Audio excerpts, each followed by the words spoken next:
صاحب، ایک آدمی نے اپنی بیٹی سے زنا کیا ہے، نعوذ باللہ من ذالک۔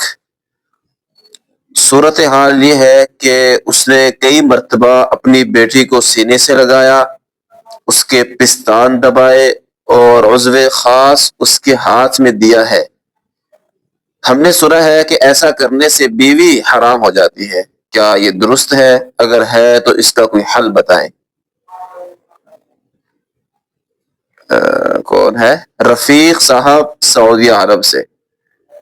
جی بالکل، اگر اس نالائق بدبخت باپ نے ایسا منہ کالا کیا ہے تو اس کی بیوی اس پر ہمیشہ کے لیے حرام ہو گئی ہے۔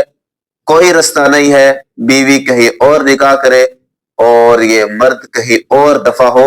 ایسے اشخاص کو تو اپنی بیٹیاں دینی بھی نہیں چاہیے، تاکہ ایسے بدبخت اور لعین قسم کے لوگوں کو نشان عبرت بنایا جائے اور لوگ ان کو دیکھ کر جو ہے عبرت حاصل کریں۔ نعوذ باللہ من ذالک۔ اللہ میرے ملک کی ایسے حادثات اور ایسے واقعات سے حفاظت رکھے۔